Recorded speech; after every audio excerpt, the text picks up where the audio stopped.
What to do when your kid's behavior puts a strain on your relationship.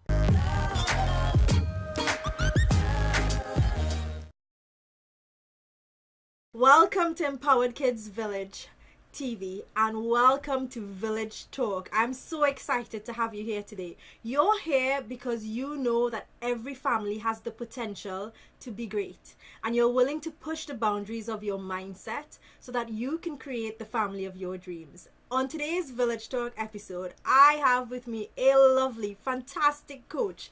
Her name is Louise, and Louise is going to join us to really shed light on some of our questions. Louise has a deep passion to support and empower parents with a compassionate and realistic approach to help them find sustainable and practical solutions to our everyday challenges. She really believes that there is no cookie-cutter approach to parenting. What works for one child might not work for another, and what works in one moment will not work for the next. Louise works with parents to help them find a way that works for them and for their child in each moment, whatever that moment may be. Louise is a mom of 3 with a BSc in psychotherapy and a parent coach certification through the Parent Coach Institute. And you can find more about Louise and get access to her coaching at yourparentingpartner.com. Let's welcome Louise to the program. Welcome, Louise.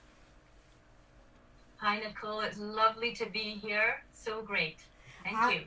I'm going to start off with a question from one of our parents in our village. And this question comes from Stefan. Stefan writes, "For the past year or so, our family dynamics has deteriorated to a level that we are struggling to cope. My 11-year-old daughter is rude and disrespectful towards us, and she picks on her siblings.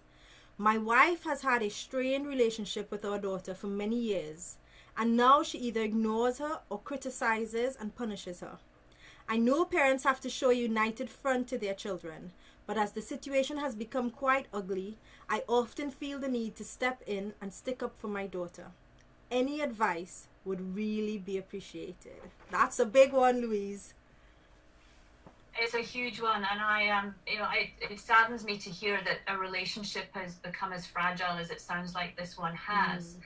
But I always say to parents and try and encourage them that we're always doing our best. We have the very best of intentions, and we don't intend for certain patterns to become the way they have been ingrained. And I think it's also important to note that all the patterns and dynamics that exist in the family are co-created. We all have a part to play in them. But that's the magic as well, because we all have a part in the creation. We can play a part in changing them and trying to resolve the struggle, whatever that might be.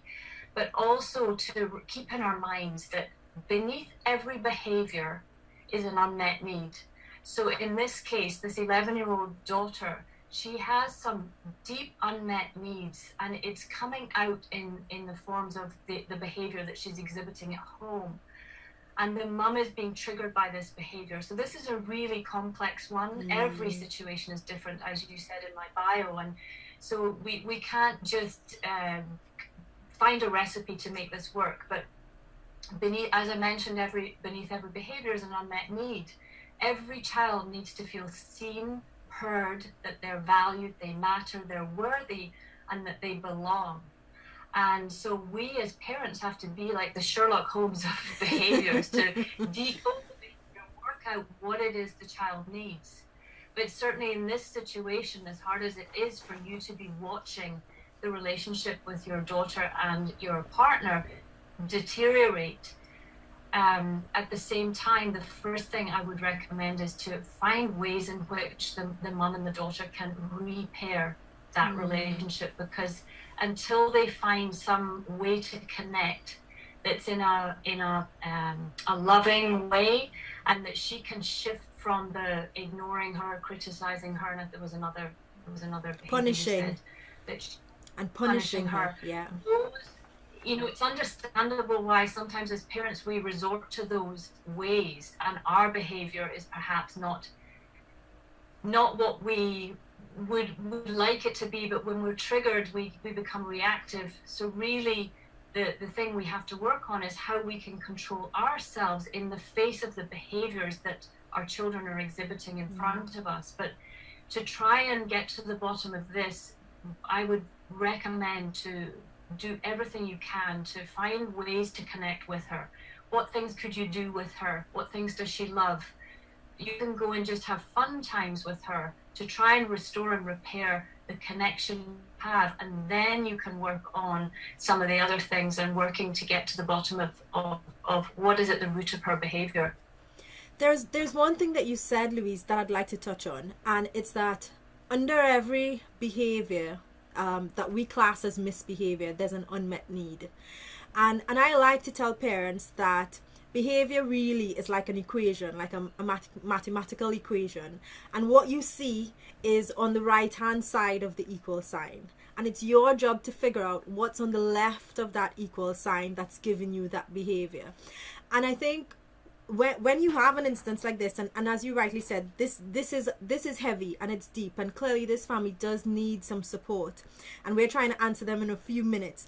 But I think for me, the first thing I would like that those parents to think about is put that investigative hat on, as you've described it, and really try to figure out what's at the root. What's making her upset? What's making her behave in a way that doesn't seem to fit into the rest of the family values or the family dynamic? Because he said the dynamic has deteriorated. So clearly this is not the norm for them. And I think at 11, sometimes we think of kids as just kids that don't have answers. But kids have answers that they can share with us. And at 11 years old, if these parents are willing to have a respectful, loving conversation to say what's really going on. Absolutely. Yeah. What's hurting you? Yeah. We're here to help. What's hurting you? Let's draw a line in the sand. That can begin that repair process that you're talking about. It can, and I think I love your mathematical equation and that analogy. I have another one, and the iceberg analogy, Yes. because when we see an iceberg, the tip is what we see, and it's about 1/7 of what's there. Yes. So there's 6/7 of it under the surface, beneath the surface. So the unmet needs are beneath the surface. We don't know what they are, and the behavior is what we're seeing, and we get caught up in the behavior. The other thing that you mentioned there was to support the child and to support the mum. The mum needs some support in this as well, because I know, and you probably do, Nicole, as well, when we do behave in perhaps the not so great ways as mums, and we all do, I do sometimes, we're driven to that, we're triggered, but it's because we've got unmet needs, and she'll be feeling hurt. To have a daughter that's responding to you in that way is very hurtful. Yes. It's hard not to take it personally, but they're both hurting. And the other thing that to touch upon, and following up from what you said about connecting to them, is this girl's 11. There's probably some tweeny teenage hormones coming into play. Yes. Which will always complicate things. We know how much hormones can complicate our lives, and it's all new to her. But the other thing that I think is really important, and I do with my kids, when I have screwed up with my kids and I've maybe said something that I regret, in a good moment when I connect to them, I apologize for that. Yeah. And I say to them, I'm really sorry I behaved that way. Looking back on it, it was really not a smart move by me. It was a poor choice. Can we have a do-over? Can we have a makeover? Can we just have a hug and let's start again? We all make mistakes. You make mistakes. I make mistakes. But I'm apologizing for my part to play in this. And I think it's really powerful for our kids to hear us apologize to them. And we know when someone does apologize to us for behavior, it could be your boss, it could be your sister. When you get that apology, you feel validated. You feel like you've been heard. Yes. So you'll be meeting a lot of those unmet needs in you, forgiving her for her, whatever it is, she's her part to play, and apologizing for yours. It creates an immediate connection, and you get on each other's page. And I think that's a really important thing. And for me, it works wonders when I do that. I totally agree, and I think that in terms of that repair process, that apology goes such a long way. I can remember when I made the commitment that I was going to stop yelling because I'm still a recovering yeller. Thankfully, I don't slip into that mode as much as I used to. But I started that process by sitting down with my kids, who were at the time maybe about 5 and 6, and said, listen, Mummy's got this wrong. Yeah, this is not the way that I want to parent. This isn't the way I'd like to respond to you, and I'm sorry. And I need you to be my accountability partners. I need you to check up on me when I'm slipping into that space. Call me up on it, because this is not the way I want to respond. And I think the level of respect they felt from that conversation, and that I would even empower them to call me up on it when I was slipping into that mode, that really boosted our connection. And that, in terms of repair, it was huge. It was huge for repair. So I think you can't underestimate the opportunity to sit with your child and to say, look, I'm sorry for my part in this disconnection. Yeah. Let's see how we can go forward. And also ask them, what, in your eyes, what can I do that's going to help you? Yes. Because I'm trying to read your mind, but if you can tell me, and I'm going to listen with no judgment, I'm not going to criticize you for what you say, I'm not going to take it personally, but I want you to tell me, because you know, but I don't know. Yes. So if you tell me, it's going to help us. Yes.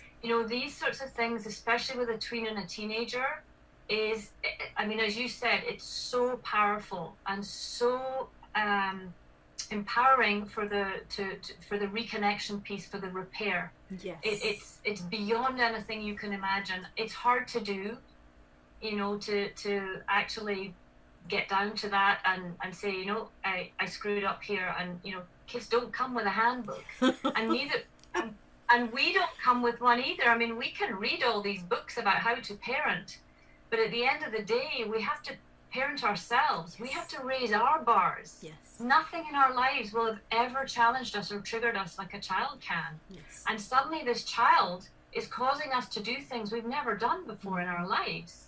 And it's a shock to us. I remember that, but it's a huge learning. Our children are our mirrors. They are our greatest teachers. And if we listen to them, we get the lessons are in there. They'll tell us what we need to do, without us being permissive, without them getting their own way. Parents worry that if you let them take charge, well, it's all going to be their way or the highway. And it's not. It becomes this beautiful relationship, and it can really, it brings about some amazing things. So it's, as you say, it's so hard to answer this deep question in 10 minutes, but I hope that the parent who wrote this question is getting some ideas as to where they can start. They can go. And I think that point of asking is one that I'd like to build on. I think if we can spend some time, if as a mom, she can devote some one-on-one time, just one-on-one time where her daughter chooses the activity and she's just totally open and present. Don't take those times as teaching moments. Those are learning moments to really learn the perspective of her daughter. Maybe talk about topics that they wouldn't talk about on a regular day-to-day. What's happening in school? Yeah, is there anything that's worrying you? Just let it be an opportunity to connect and to learn more about her daughter. Those moments can really lead to the greater depth of connection that's probably required here to help repair that relationship. Absolutely. And also, I recommend that you said, go on a one-on-one somewhere.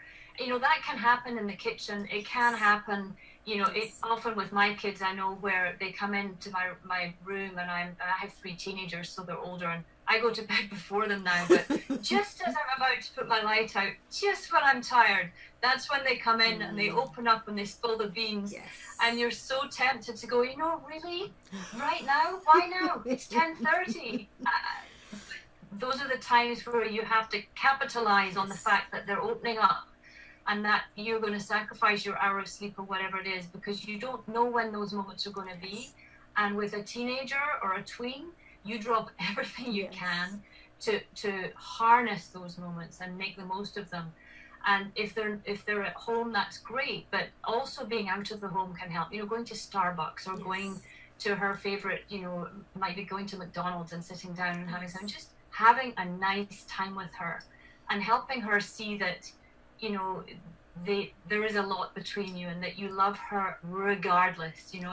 It's really important for them to hear that and not every opportunity be one where you're telling them what they shouldn't do and what they need to do and ought to do, and they hear a lot of that. So we have to zip it at times and just connect with them. Yeah, that's right. So I'm just going to wrap up by just kind of calling out the key points that we gave, because this is about action, and really action that this family can take to help build repair.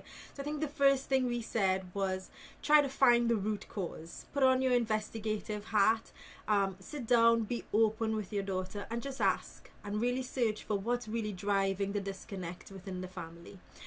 Secondly was to repair, to start to build that repair by asking, what do you need from us? How can we help? And then putting in some connection time. So some connection time to really drive that repair. Remember, apology in that repair process goes a long way. And really make connection time about having fun together, and really opening up a space where you can both share and get to know each other better.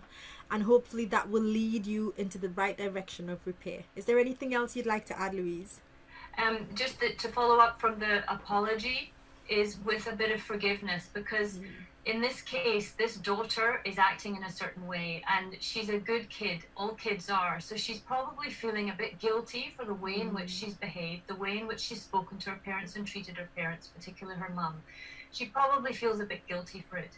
So if we can forgive our children for it and let them know that we love them regardless of what they say and do to us, that nothing they do can make us love them any more or any less. We love them, and that you forgive them for the way in which they may have behaved in the past. You don't take it personally, and let's move forward from there.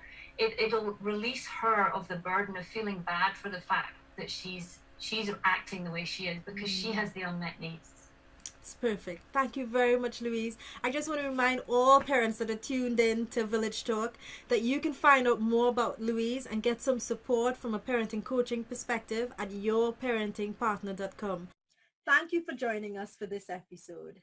We're all about sharing and supporting this village. So if you found value in this episode, be sure to share it with your family and friends. And remember, this is a weekly show. So if you haven't already, subscribe and hit that bell icon so that you'll be notified of our next episode. As we always say in the village, you're just one connection away. With love and gratitude, empower us. Until next time.